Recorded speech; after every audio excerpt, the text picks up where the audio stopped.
এই হাদিসটা একটু শুনি। নবী সাল্লাল্লাহু আলাইহি ওয়াসাল্লাম বলেছেন, সেই ব্যক্তির না খেয়ে থাকায় এবং সেই ব্যক্তির পানি পান না করায় আল্লাহ পাকের কিছুই আসে যায় না। যে ব্যক্তি রোজা রেখে মিথ্যা বলা ছাড়তে পারে নাই, অশ্লীলতা ছাড়তে পারে নাই, হারাম ছাড়তে পারে নাই, সেই ব্যক্তির না খেয়ে থাকায়, সেই ব্যক্তির পানি পান না করায়, সেই ব্যক্তি যে স্ত্রী সহবাস করলো না, এগুলোতে আল্লাহ পাকের কিছুই যায় আসে না। যে ব্যক্তি রোজা রেখে মিথ্যা বলল, অশ্লীলতা প্রদর্শন করলো, অথবা গীবত করলো, অথবা আল্লাহ পাকের কাবায়ের ফাওয়াহিশে লিপ্ত হল। তার মানে কুতিবা আলাইকুমুস সিয়াম কামা কুতিবা আলাল্লাযিনা মিন ক্বাবলিকুম লাআল্লাকুম তাত্তাকুন, এটা অর্জন করতে হলে রোজা রেখে আমাকে আল্লাহ পাকের সমস্ত হারাম ছেড়ে দিতে হবে। আহমদ বড় বিশ্বস্ত, সে কোন বন্ধু বলো বেশি বিশ্বস্ত, সে কোন বন্ধু বলো বড় বিশ্বস্ত, কার কাছে মন খুলে দেয়া যায়, কার কাছে প্রাণ খুলে বলা যায়,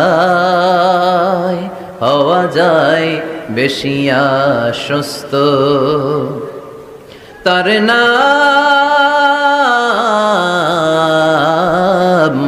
আহমদ বড় বিশ্বস্ত। সুবহানাল্লাহ পড়েন। নামাজে মজা চান, স্বাদ চান, অনুভব চান, প্রেম চান, দ্রুত গতিতে নামাজ পড়বেন না, যত স্লোলি পড়া যায়, যত স্লোলি পড়া যায়। আর এটা তো আপনার সৌভাগ্য। কেন জানেন? আপনি যখন নামাজে দাঁড়াচ্ছেন, নবী রাহমাতুল লিল আলামিন বলে, বান্দারা যখন সিজদায় যায় কপালটা তার মাটিতে লাগে না, রবের রহমতের দরবারে গিয়ে লাগে। সুবহানাল্লাহ। যত রকমের ভালোবাসা আছে, ওই যে শুরুতে বলেছিলাম, সব মিথ্যু। আপনি আজকে মারা যাবেন, কালকে আপনাকে দাফন করে দিবে। কিছুদিন আগে আমার এক দুঃসম্পর্কের মামা ইন্তেকাল করেছে। ফোন আসলো, প্রোগ্রামের শিডিউলের কারণে যেতে পারি নাই। কিছুক্ষণ ধরে তো ওনার নাম শুনতেছিলাম, ঘন্টা দুয়েক পরে বলতেছে লাশ এসেছে কিনা। এখন আর আব্দুল্লাহ বলে ডাকে না, এখন আর নাম ধরে ডাকে না, বলে লাশ এসেছে কিনা। হায় রে মানুষ, রঙিন ফানুষ, তমফুরে লেঠুস, এখনো বুঝেন নাই দুদিনের দুনিয়ার জেসেমের মধ্যে যতক্ষণ রূহ আছে আপনাকে মানুষ সম্মান করবে। যতক্ষণ রূহ আছে, জেসেমে তাকাত আছে, শক্তি আছে, আপনাকে তুলে তুলে। আবু উমামা রাদিয়াল্লাহু আনহু থেকে বর্ণিত আছে যে তিনি বলছেন যে আমি রাসূল সাল্লাল্লাহু আলাইহি ওয়াসাল্লামকে গিয়ে বললাম যে হে ইয়া রাসূলুল্লাহ সাল্লাল্লাহু আলাইহি ওয়াসাল্লাম, আমাকে এমন একটা কাজের কথা বলে দিন যেই কাজটা করলে আমি নাজাত পেয়ে যাব বা আমি জান্নাতে চলে যাব ইনশাআল্লাহ, আমি পুরস্কার পাবো ইনশাআল্লাহ, জাহান্নাম থেকে বাঁচবো। নবী করিম সাল্লাল্লাহু আলাইহি ওয়াসাল্লাম বললেন, তুমি সওম রাখো, কেননা এর চেয়ে তুলনীয় কোনো আমল নেই।